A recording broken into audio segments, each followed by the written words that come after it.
नमस्कार विद्यार्थी मित्रांनो, अमेझिंग ग्लोरियस या चॅनलमध्ये आपलं स्वागत आहे. आमचे व्हिडिओ तुम्हाला आवडल्यास लाईक करा व आमचे पुढीलही व्हिडिओ सर्वात प्रथम बघण्यासाठी आमच्या चॅनलला सबस्क्राईब करायला विसरू नका. या व्हिडिओजमध्ये आपण इयत्ता 10वी विषय इतिहास, पर्यटन आणि इतिहास या पाठ्यघटकाचा अभ्यास करणार आहोत. आणि या पाठ्यघटकातील आपल्याला घटक क्रमांक 8 भाग 1 मध्ये आपण पर्यटन म्हणजे काय आणि पर्यटनाची परंपरा कशा प्रकारची आहे याविषयीची माहिती अभ्यासलेली आहे. बघा, या व्हिडिओजमध्ये आपण पर्यटनाचे प्रकार याविषयीची माहिती अभ्यासणार आहोत. आपल्याला माहीतच आहे की आधुनिक काळात पर्यटन हा एक स्वतंत्र असा स्थानिक, आंतरराज्यीय, राष्ट्रीय आणि आंतरराष्ट्रीय व्यवसाय झालेला आहे. म्हणजेच काय तर पर्यटन म्हणजे प्रवास करणे. विशिष्ट असा हेतू समोर ठेवून आपण प्रवास करत असतो आणि त्या प्रवासालाच पर्यटन असं म्हणतात, हे आपण बघितलेलं आहे. आणि आपला हा जो प्रवास आहे हा स्थानिक स्वरूपाचाही असतो. स्थानिक स्वरूपाचा हा प्रवास असल्यामुळं याला स्थानिक पर्यटन असंही म्हणतात. यामध्ये प्रामुख्याने तालुक्यामध्ये एका तालुक्यातून दुसऱ्या तालुक्यामध्ये म्हणजे जिल्ह्यातल्या जिल्ह्यात हा प्रवास असल्यामुळं याला स्थानिक स्वरूपाचा पर्यटन असंही म्हणतात. आणि यामध्ये प्रामुख्याने अगदी हे जे पर्यटन असतं अगदी सुलभ असं असतं, कारण वेळ आणि भाषा याचा चांगल्या प्रकारचा मेळ आपल्याला यामध्ये जोडता येतो. यासोबतच आंतरराष्ट्रीय पर्यटन, यामध्ये बघा, एका देशातून दुसऱ्या देशामध्ये जे पर्यटन केलं जातं त्याला आंतरराष्ट्रीय पर्यटन असं म्हणतात. यामध्ये प्रामुख्याने शिक्षण, तीर्थाटन याला धार्मिक पर्यटन असंही म्हणतात.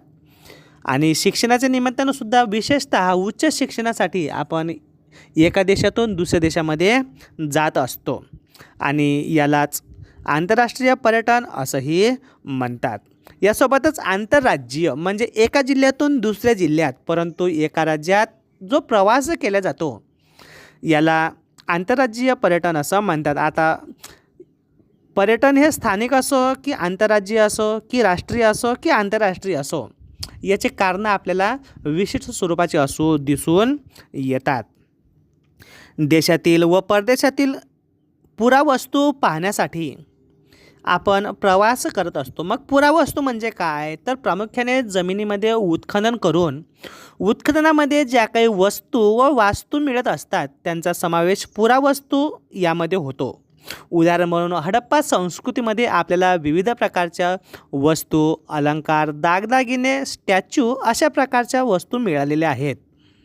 यासोबतच उत्खननामध्ये विविध प्रकारच्या मोठमोठ्या इमारतीसुद्धा मिळालेल्या आहेत आणि म्हणून यांचा समावेश पुरावस्तू किंवा पुरावास्तू याच्यामध्ये केला जातो. याशिवाय इतिहास प्रसिद्ध व निसर्गरम्य काही स्थळे असतात. आपण भाग 1 मध्ये बघितलेलं आहे की इतिहासामध्ये जे प्रसिद्ध स्थळं असतात त्यांचा समावेश ऐतिहासिक स्थळे म्हणून केला जातो. आणि या ऐतिहासिक स्थळांमध्ये भव्यता आपल्याला बघायला मिळते. उदाहरणार्थ किल्ले आणि इतर इमारती, मोठमोठ्या जे राजवाडे असतात, राजांच्या राजधान्यांचं शहर असतं, अशा प्रकारच्या ठिकाणांचा समावेश आपल्याला ऐतिहासिक स्थळांमध्ये केला जातो. यासोबतच काही निसर्गरम्य स्थळे असतात. निसर्गामध्ये जे रम्यता असते ती रम्यता आपल्याला या स्थळांच्या माध्यमातून, पर्यटनाच्या माध्यमातून बघायला मिळत असते. यासोबतच प्राचीन कला निर्मितीची केंद्रे, आपल्याला माहीत आहे की अगदी प्राचीन काळापासून भारताला या कला निर्मितीचा वारसा मिळालेला आहे. असं म्हटलं जातं की कलेचे एकूण 64 प्रकार आहेत आणि या 64 कलांचा निर्मिती करणारे काही विशिष्ट अशा प्रकारचे केंद्रे असतात. त्या ठिकाणी भेट देऊन आपण त्याविषयीची माहिती मिळू शकतं. या निमित्तानं जे पर्यटन केलं जातं त्याला सांस्कृतिक पर्यटन असंही म्हणतात. यासोबतच काही तीर्थक्षेत्रे असतात. बघा, आपण विशिष्ट अशा धार्मिक ठिकाणाला जेव्हा भेट देतो किंवा आपल्यामध्ये अशा प्रकारची समज असते की आयुष्यामध्ये आपण एखाद्या तरी तीर्थक्षेत्राला भेट द्यावी, या निमित्तानं जे पर्यटन केलं जातं त्याला तीर्थक्षेत्र पर्यटन असंही म्हटलं जातं. त्यानंतर औद्योगिक व इतर प्रकल्प. आपल्याला माहीत आहे की भूगोल या विषयामध्ये क्षेत्रभेटीचं आयोजन केलं जातं आणि या क्षेत्रभेटीच्या निमित्तानं आपल्याला विशिष्ट अशा कारखान्याची माहिती गोळा करण्यासाठी आपल्याला औद्योगिक पर्यटन करता येतं आणि या निमित्तानंच ही पर्यटनामागील मुख्य प्रेरणा असते. म्हणजेच या निमित्तानं आपल्याकडून पर्यटन घडून येत असतं आणि या कारणांमुळं पर्यटन घडून येत असल्यामुळं या कारणांचा समावेश पर्यटनाच्या प्रकारामध्ये केला जातो. ते कशा प्रकारे हे आपण पुढं अभ्यासणारच आहोत. बघा, निसर्गनिर्मित व मानवनिर्मित गोष्टींमधील आपल्याला रम्यता व भव्यता यांचा अनुभव घेण्याची इच्छा जगभराच्या पर्यटकांना असते. बघा, आपण सुरुवातीलाच अभ्यासलेलं आहे की निसर्गामध्ये जी रम्यता असते ती आपल्याला नैसर्गिक पर्यटनामधून बघायला मिळते आणि ऐतिहासिक पर्यटनातून आपल्याला भव्यता बघायला मिळते. उदाहरणार्थ किल्ले, रेल्वे स्टेशन किंवा राजवाडे किंवा शासकीय इमारती यांचा समावेश ऐतिहासिक स्थळांमध्ये किंवा ऐतिहासिक पर्यटनांमध्ये होतो आणि हे अतिशय भव्यता यातून बघायला मिळते. उदाहरणार्थ बुलंद दरवाजा किंवा अशा प्रकारच्या मोठमोठ्या वास्तूंचा समावेश आपल्याला ऐतिहासिक स्थळांमध्ये होतो.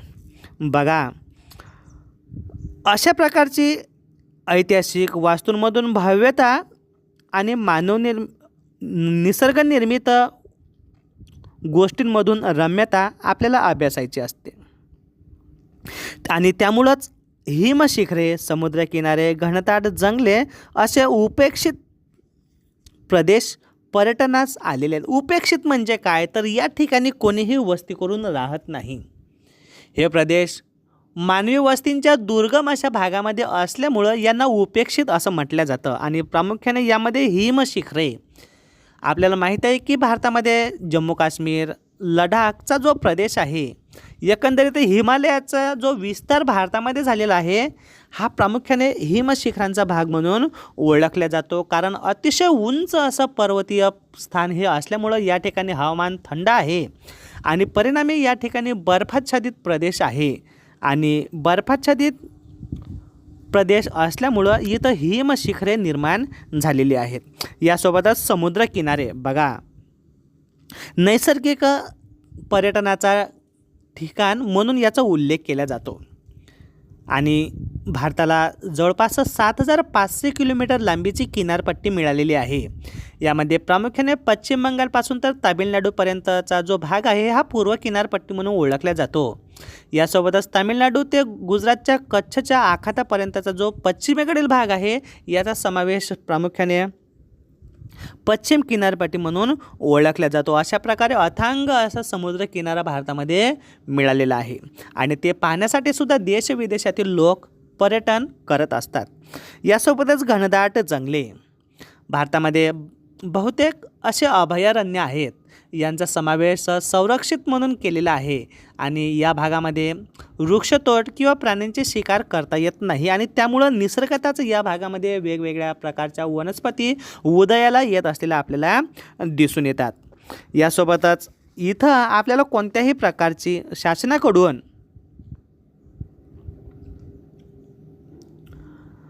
विशेषतः या प्राणी, पशु, पक्षी यांचं जतन आणि संवर्धन करण्याचा प्रयत्न केला जातो. त्यांच्यावर दृकश्राव्य प्रसार माध्यमातून कार्यक्रम तयार केले जाऊ लागले आहेत. आता दृकश्राव्य साधन म्हणजे काय, तर यामध्ये प्रामुख्याने चित्रपट आणि दूरदर्शन म्हणजेच TV यांचा समावेश होतो. तुम्हाला माहीत आहे TV किंवा दूरदर्शनवरती डिस्कवरी, हिस्ट्री आणि जिओग्राफी अशा प्रकारचे चॅनल्स आहेत. या चॅनल्सवर विविध प्रकारचे कार्यक्रम प्रसारित करण्यात येऊन पर्यटनाचा वारसा हा प्रेक्षकांना दाखवण्याचा प्रयत्न केला जातो. यासोबतच पर्यटनाचे स्थानिक, आंतरराज्यीय, आंतरराष्ट्रीय, धार्मिक, ऐतिहासिक, आरोग्यपूरक, विज्ञान, कृषी, नैमित्तिक आणि क्रीडा पर्यटन असे ढोबळमानाने प्रकार पडतात. यातील बहुतांश प्रकारांविषयीची थोडक्यात माहिती आपण अभ्यासलेलीच आहेत. यामध्ये प्रामुख्याने आता आपण बघणार आहोत स्थानिक व आंतरराज्यीय पर्यटन. बघा, हा प्रवास सुलभ असतो. हा प्रवास सुलभ का असतो? कारण तो देशातल्या देशात असल्याने त्यात भाषा, चलन, कागदपत्रे यांचा फारसा अडथळा नसतो. कारण हा देशातल्या देशात प्रवास असल्यामुळं देशाची भाषा एक असते. म्हणजेच राष्ट्रीय भाषेचा जर आपण विचार केला तर एक राष्ट्रभाषा आहे.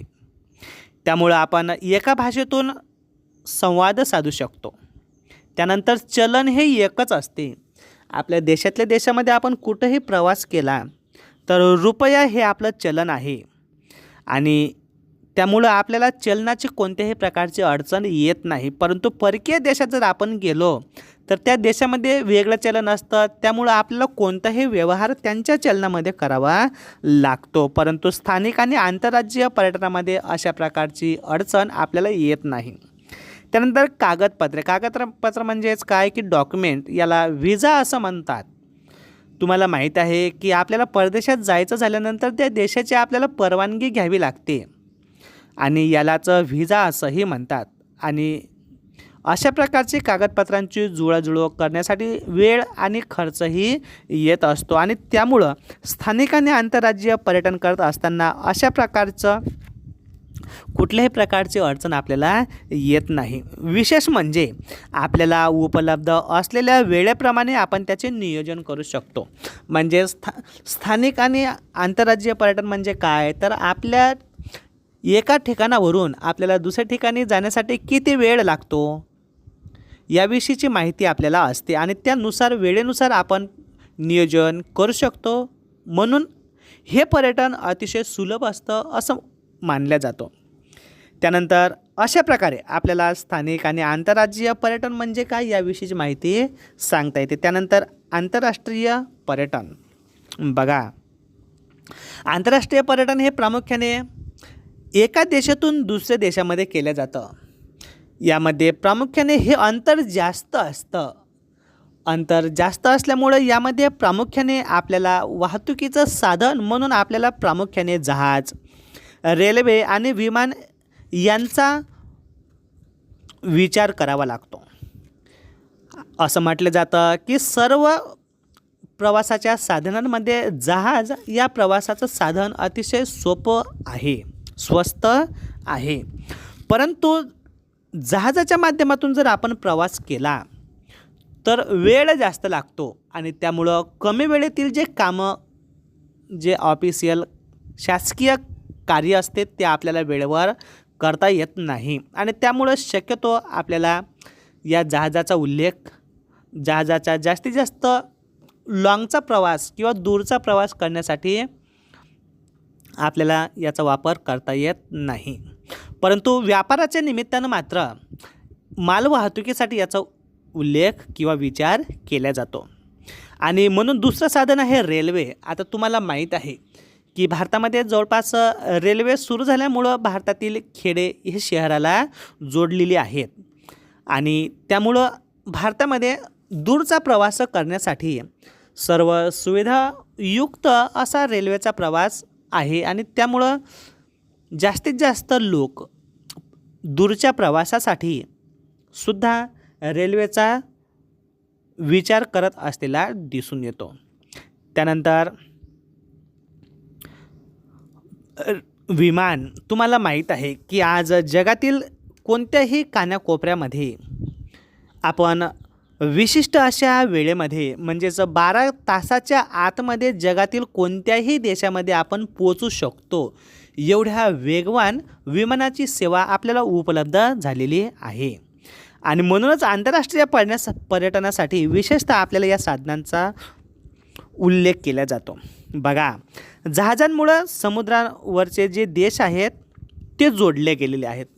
उदाहरणार्थ श्रीलंका आणि भारत या व्यतिरिक्त जगाच्या नकाशामध्ये अनेक असे समुद्रावरचे देश आहेत, त्यामध्ये या जहाजमार्गाच्या माध्यमातून ते जोडल्या गेलेले आहेत. या उलट रेल्वेच्या रुळांनी युरोप जोडला गेला. तुम्हाला माहीत आहे की इंग्लंडमध्ये औद्योगिक क्रांती झाल्यानंतर इंग्लंडने रेल्वेला सुरुवात केलेली आहे. आणि भारताचा विचार करायचा झाल्यास भारतामध्ये 1853ला मुंबई ते ठाणे पहिली रेल्वे सुरू झालेली आहे. आणि या रेल्वेचा विचार हा प्रामुख्याने ब्रिटिशांनी त्यांच्यासाठी जरी केला जात असला तरी याचा फायदा आपल्या भारतीयांना प्रचंड झालेला आहे.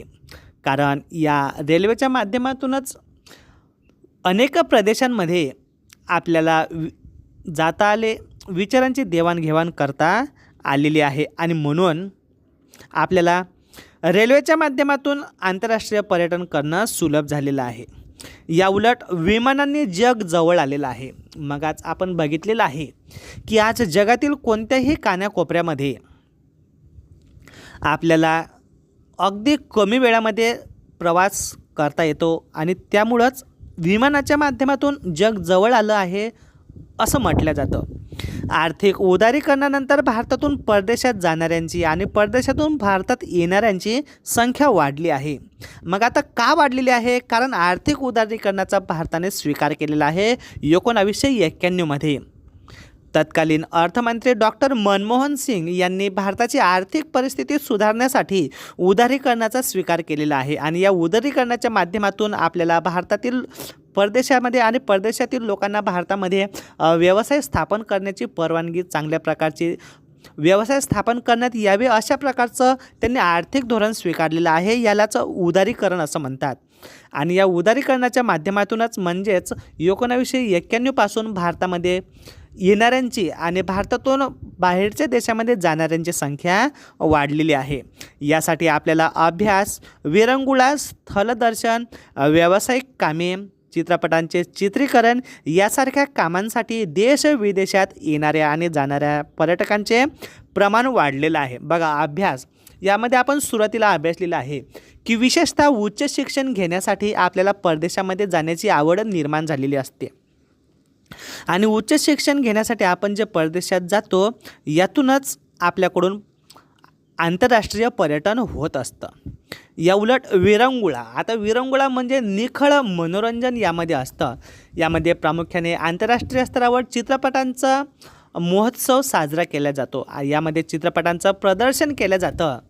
आणि या निमित्तानं सुद्धा आपला विरंगुळा करण्याच्या निमित्तानं जे लोक त्या महोत्सवाला येत असतात त्या माध्यमातूनही त्यांचं आंतरराष्ट्रीय पर्यटन होत असतं. त्यानंतर स्थलदर्शन, यामध्ये प्रामुख्याने आपण धार्मिक पर्यटन घेऊ शकतो. कारण एखाद्या धार्मिक ठिकाणाला दर्शन करण्यासाठी आपण जे पर्यटन करत असतो त्याला धार्मिक पर्यटन तर म्हणतात, पण यातूनच स्थलदर्शन आपलं होत असतं. उदाहरणार्थ, अनेक देशांमध्ये काही पवित्र तीर्थक्षेत्र असतात, त्यांना भेट देण्याच्या निमित्तानं आपल्याकडून स्थलदर्शन घडत असतं. त्यानंतर व्यावसायिक कामे, यामध्ये बैठका किंवा करार मधार म्हणजे व्यवसायाच्या निमित्तानं अनेक देशांमध्ये मीटिंग्स घेण्यात येत असतात किंवा कॉन्ट्रॅक्ट किंवा करार होत असतात. आणि या मीटिंग्स किंवा करार करण्याच्या निमित्तानं हे देश म्हणजे हे जे प्रतिनिधी त्या देशाचे असतात ते त्यांच्याकडून आंतरराष्ट्रीय प्रवास घडत असतो. याशिवाय चित्रपटांचं चित्रीकरण, तुम्हाला माहीत आहे की चित्रपटामध्ये प्रेक्षकांना आकर्षित करून घेण्यासाठी जगभरातील जे चांगले स्थळं असतात, नैसर्गिक व ऐतिहासिक किंवा सांस्कृतिक, यांचं दर्शन चित्रपटाच्या माध्यमातून प्रेक्षकांना घडवून आणलं जातं. आणि या निमित्तानं आपल्याला अशा प्रकारचं आंतरराष्ट्रीय पर्यटन घडत असतं. अशा प्रकारे आपल्याला आंतरराष्ट्रीय पर्यटन म्हणजे काय याविषयीची माहिती सांगता येते. त्यानंतर ऐतिहासिक पर्यटन, बघा आपण सुरुवातीला अभ्यासलेलं आहे की ऐतिहासिक पर्यटनाच्या माध्यमातून आपल्याला भव्यता बघायला मिळत असते. याचे उदाहरण म्हणून आपण बघितलेलं आहे की राजांचे राजवाडे, किल्ले किंवा राजांच्या राजधान्यांचे शहरं किंवा ऐतिहासिक वास्तू, जे मोठमोठ्या इमारती यांचा समावेश ऐतिहासिक पर्यटनामध्ये होतो. बघा, संपूर्ण जगभरातील हा एक महत्त्वाचा पर्यटन प्रकार आहे. लोकांच्या इतिहासाच्या संदर्भातील कुतूहल लक्षात घेऊन ऐतिहासिक पर्यटन सहलींचं आयोजन केलं जातं. आपल्या पूर्वजांनी हा ऐतिहासिक वारसा निर्माण केलेला असतो आणि त्यामुळं आपल्या पूर्वजांनी कशा प्रकारे उत्तुंग किंवा उत्कृष्ट असं कार्य केलं की त्या माध्यमातून हा वारसा निर्माण झालेला आहे आणि म्हणून हा वारसा बघण्याची आवड आपल्याला असते किंवा उत्सुकता असते. त्या निमित्तानं आपण ऐतिहासिक सहलींचं आयोजनही करत असतो. उदाहरण म्हणून महाराष्ट्रामध्ये छत्रपती शिवाजी महाराजांशी संबंधित असणाऱ्या किल्ल्यांवर दुर्ग अभ्यासक गोनी दांडेकर म्हणजेच गोपाळ नीलकंठ दांडेकर यांनी दुर्ग भ्रमण यात्रा आयोजित करत असत. तुम्हाला माहीत आहे की महाराष्ट्रामध्ये छत्रपती शिवाजी महाराजांनी हिंदवी स्वराज्याची स्थापना केलेली आहे आणि त्यांची राजधानीसुद्धा महाराष्ट्रातीलच आहेत आणि त्यांच्या काळामध्ये ज्यांचे किल्ले त्यांचे राज्य अशा प्रकारे किल्ल्यांना महत्त्व होतं आणि या किल्ल्यांच्या माध्यमातूनच त्या प्रदेशाचं एकंदरीत आपल्या राज्याचं संरक्षण करणं सोपं जायचं आणि म्हणूनच छत्रपती शिवाजी महाराजांनी आपल्या महाराष्ट्रामध्ये अनेक किल्ले बांधलेले आपल्याला दिसून येतात आणि म्हणूनच हा जो वारसा आपला आहे हा वारसा लोकांना माहीत व्हावा यासाठी दुर्ग अभ्यासक गोपाळ नीलकंठ दांडेकर हे या किल्ल्यांचं दर्शन व्हावं यासाठी यात्रा आयोजित करत असत आणि भारत पातळीवर सुद्धा अनेक प्रकारचे किल्ले अनेक ठिकाणी असलेले आपल्याला दिसून येतात. यामध्ये प्रामुख्याने राजस्थानमधील किल्ले यासोबतच आश्रम. तुम्हाला माहीत आहे की महात्मा गांधी आणि आचार्य विनोबा भावे यांच्याशी संबंधित काही आश्रम आपल्या भारतामध्ये आहेत. गुजरातमधील अहमदाबाद या ठिकाणी सुद्धा आश्रम आहे आणि महाराष्ट्रातील वर्धा या ठिकाणी सेवाग्राम हा आश्रम आहे. यासोबतच हे सुद्धा ऐतिहासिक स्थळं पाहण्यासाठी देशविदेशातून लोक पर्यटन करत असतात. याशिवाय 1857च्या स्वातंत्र्य लढ्याशी संबंधित असणारे काही स्थळे असतात.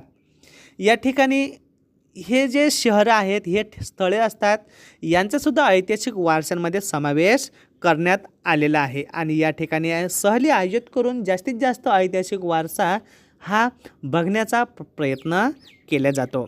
अशा प्रकारे आपल्याला यामध्ये ऐतिहासिक पर्यटन म्हणजे काय, तो कोणत्या निमित्तानं केलं जातं याविषयीची माहिती आपल्याला सांगता येते. यामध्ये प्रामुख्याने किल्ले, आश्रम आणि 1857च्या उठावातील स्थळे यांचा समावेश केला जातो. त्यानंतर आपण बघू भौगोलिक पर्यटन.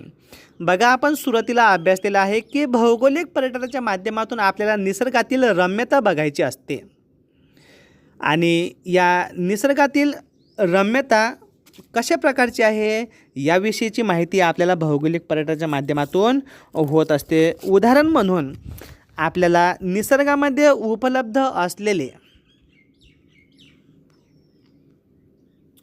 भौगोलिक वैशिष्ट्ये निरीक्षण करण्याच्या माध्यमातून आपल्याला हे पर्यटन घडत असतं. आपण घटक क्रमांक 3 मध्ये प्राकृतिक रचना यामध्ये जलप्रणाली व भारत व ब्राझीलमधील नैसर्गिक जे प्रदेश आहेत यांची माहिती आपण अभ्यासलेली आहे. यामध्ये प्रामुख्याने घटक क्रमांक 5 मध्ये भारतामध्ये विविध वनस्पतींचे प्रकार याविषयीची माहिती अभ्यासलेली आहे आणि त्यामुळं यामध्ये प्रामुख्याने अभयारण्य यांचा समावेश होतो.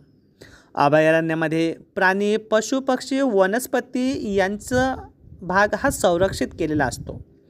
यामध्ये प्रामुख्याने शिकारी करता येत नाही आणि वनस्पतींची तोड म्हणजे वृक्षतोड करता येत नाही आणि त्यामुळं निसर्गतःच या भागामध्ये अभयारण्यामध्ये विविध प्रकारच्या वनस्पतींची प्रजातींची विविधता आपल्याला दिसून येते. यासोबतच भारतामध्ये अनेक प्रकारचे अभयारण्ये आपल्याला दिसून येतात. तुम्हाला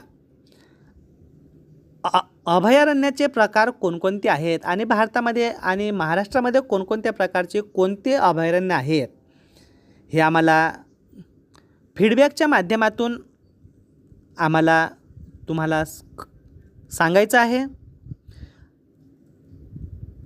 त्यानंतर व्हॅली ऑफ फ्लावर्स कॉमेंट करून तुम्ही आम्हाला अभयारण्य कोणते आहेत हे सांगायची आहेत. यानंतर व्हॅली ऑफ फ्लावर्स, बघा हे उत्तराखंडमध्ये आहे. व्हॅली ऑफ फ्लावर्स असं म्हटलं जातं की या ठिकाणी 500पेक्षा जास्त प्रजातींची फुले आढळून येतात. बघा आपण कल्पना करू शकतो की एवढ्या मोठ्या फुलांचे प्रकार जर एका ठिकाणी असतील तर किती रम्यता वातावरण आपल्याला ते बघायला मिळते.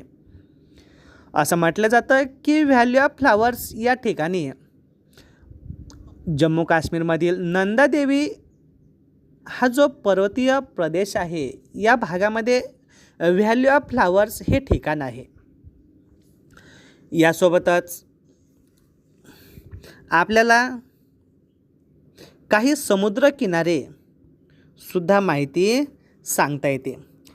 तुम्हाला माहीत आहे की भारतामध्ये जवळपास 7500 किलोमीटर लांबीची किनारपट्टी मिळालेली आहे आणि या समुद्रामध्ये विविध प्रकारच्या प्रजाती असतात.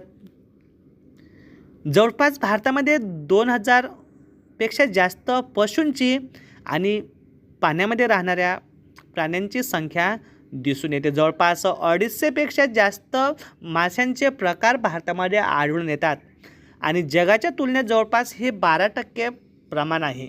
यावरून किती विविध प्रकारचे प्राणी भारतामध्ये आढळून येतात याची कल्पना आपल्याला करता येते.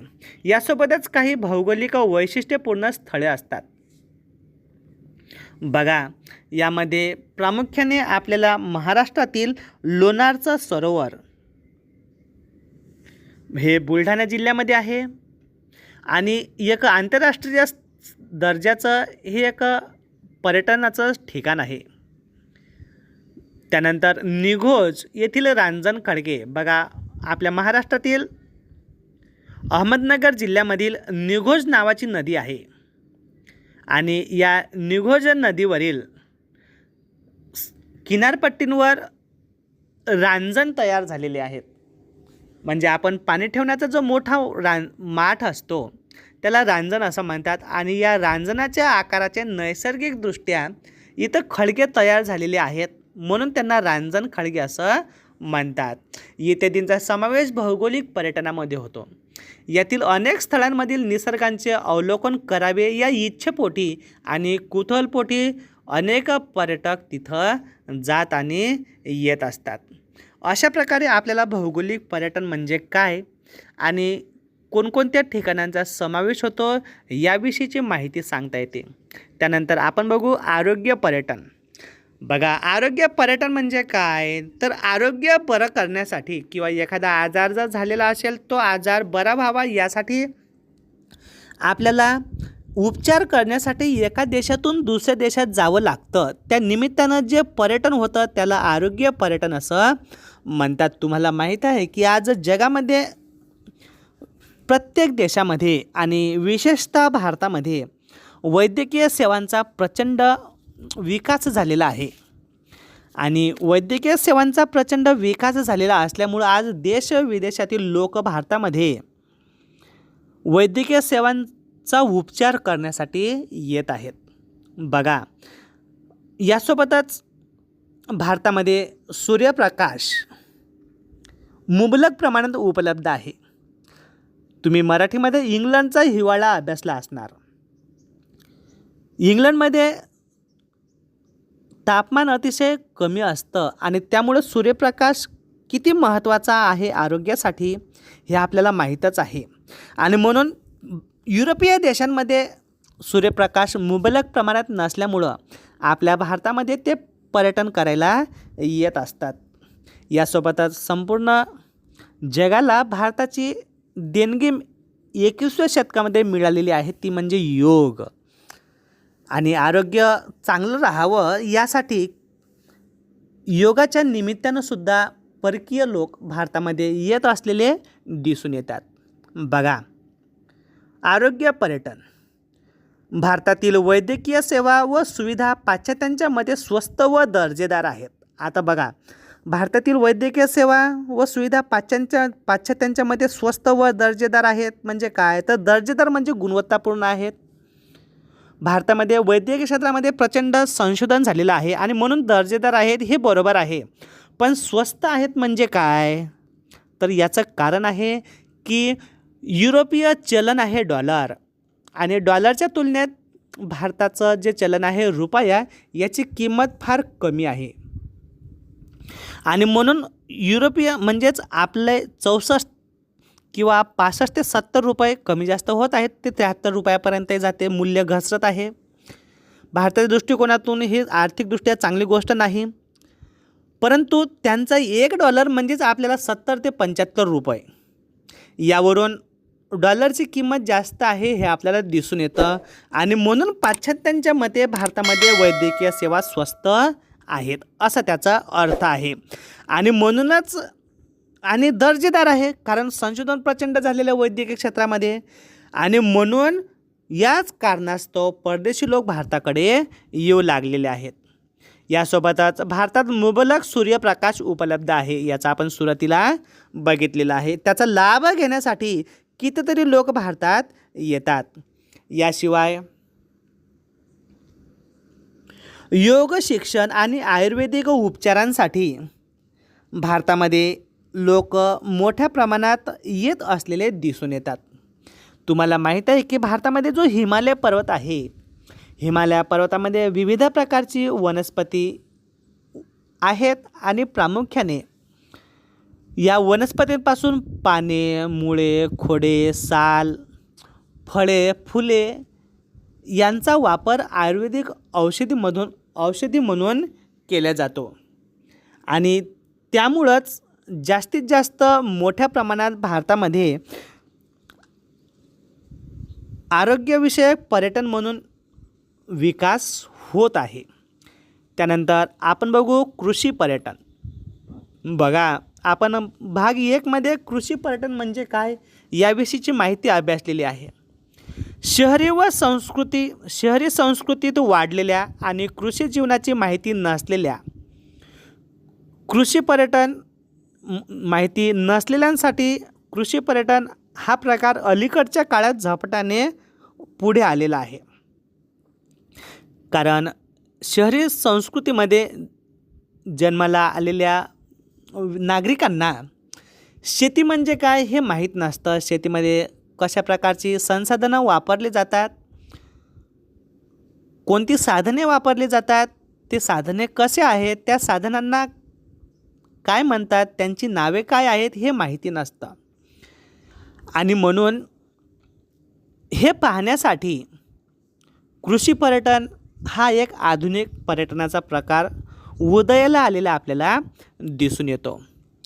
अलीकडे भारतीय शेतकरी दूरवरच्या कृषी संशोधन केंद्रे, म्हणजे आज भारतामध्ये प्रत्येक घटक राज्यामध्ये, प्रत्येक जिल्ह्यामध्ये कृषी संशोधन केंद्रे स्थापन झालेली आहेत. या माध्यमातून संशोधन केले जातं. हे पाहण्यासाठी सुद्धा देशविदेशातील लोक पर्यटन करत असतात. यासोबतच कृषी विद्यापीठे आहेत, या माध्यमातून सुद्धा पर्यटक पर्यटन करत असतात. याशिवाय इस्रायलसारखे शेतीच्या क्षेत्रात अभिनव प्रयोगाद्वारे नवनवीन तंत्रज्ञान विकसित करणारे देश यासारख्या ठिकाणांना शेतीच्या आधुनिक तंत्रज्ञानाची माहिती करून देण्यासाठी भेट देऊ लागलेले आहेत. तुम्हाला माहिती आहे की भारतामध्ये 1964 ते 66 दरम्यान हरित क्रांती झालेली आहे. डॉक्टर स्वामीनाथन यांच्या नेतृत्वामध्ये ही जी हरित क्रांती झालेली आहे, या माध्यमातून प्रामुख्याने पंजाब आणि हरियाणामध्ये ही क्रांती झालेली आहे, आणि नंतर संपूर्ण भारतामध्ये याचा प्रचार आणि प्रसार झालेला आहे. मग हरित क्रांती म्हणजे काय? तर उत्पादनाच्या क्षेत्रामध्ये, विशेषतः अन्नधान्याच्या उत्पादनामध्ये प्रचंड वाढ झालेली आहे. मग का वाढ झालेली आहे?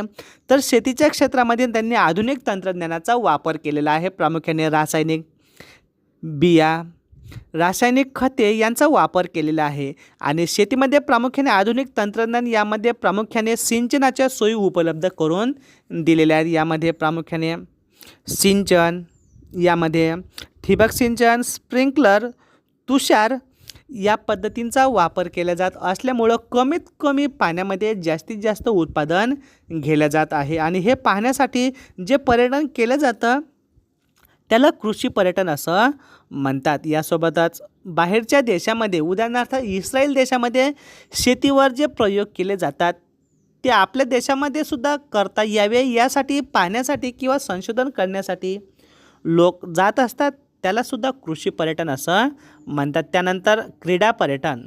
बघा, आधुनिक काळामध्ये क्रीडा पर्यटन हा अतिशय लोकप्रिय झालेला प्रकार आहे. याचं कारण आहे खेळांची आवड. बघा, क्रीडा पर्यटन हा 20व्या शतकात उदयाला आलेला प्रकार आहे. जागतिक पातळीवर ऑलिम्पिक, विम्बल्डन आणि जागतिक बुद्धिबळ स्पर्धा, आंतरराष्ट्रीय क्रिकेट स्पर्धा यांचं आयोजन केलं जातं. तुम्हाला माहीत आहे की जगातली सर्वात मोठी क्रीडा स्पर्धा म्हणून ऑलिम्पिक यांचा उल्लेख केला जातो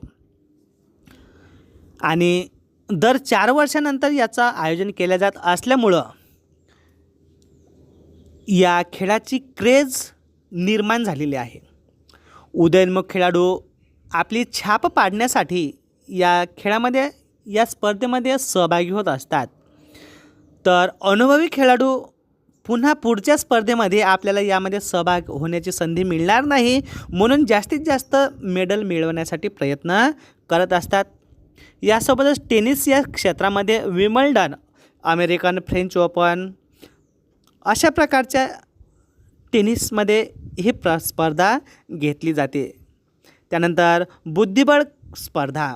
तुम्हाला माहीत आहे की भारतामध्ये सुद्धा विश्वनाथन आनंद यांनी किंवा इतर अनेक खेळाडू आहेत.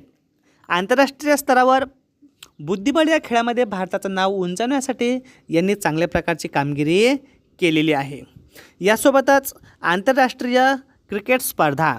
बघा, भारतामध्ये राष्ट्रीय खेळ हॉकी आहे, परंतु या खेळापेक्षाही क्रिकेट या खेळाची लोकप्रियता जास्त झालेली आपल्याला दिसून येते आणि त्यामुळंच जे खेळाडू असतात आंतरराष्ट्रीय स्तरावर स्पर्धांचं आयोजन केलं जात असल्यामुळं खेळण्याच्या निमित्तानं त्यांना जो प्रवास घडून आणला जातो त्याला क्रीडा पर्यटन असं म्हणतात. याशिवाय काही प्रेक्षक असतात.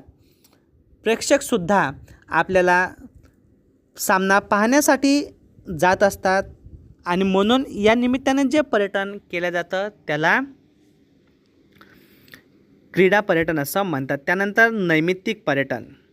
बघा, आपण सुरुवातीला अभ्यासलेला आहे की माणूस पर्यटनासाठी काही कारणे शोधत असतो आणि निमित्त शोधत असतो. 21व्या शतकात अशा अनेक संधी उपलब्ध झालेल्या आहेत.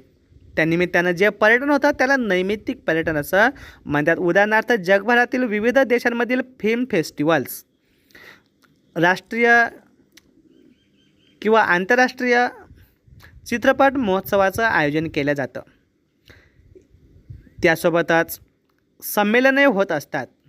यामध्ये प्रामुख्याने मराठी साहित्य संमेलन, आंतरराष्ट्रीय पुस्तक प्रदर्शने होत असतात. या कारणांसाठी लोक ठिकठिकाणी जात असतात. दुसरं उदाहरण, महाराष्ट्रातील साहित्य रसिक दरवर्षी भरवल्या जाणाऱ्या भारतीय मराठी साहित्य संमेलनासाठी जात असतात. आज मराठी साहित्य संमेलन जागतिक स्तरावर सुद्धा, विदेशांमध्ये सुद्धा याचं आयोजन होत आहे आणि या निमित्तानं सुद्धा जे पर्यटन होत असतं त्याला नैमित्तिक पर्यटन असं म्हणतात. अशा प्रकारे आपल्याला पर्यटनाचे प्रकार म्हणजे काय याविषयीची माहिती सांगता येतं. पुढच्या भागामध्ये आपण पर्यटनाचा विकास या मुद्द्यांविषयीची माहिती अभ्यासणार आहोत.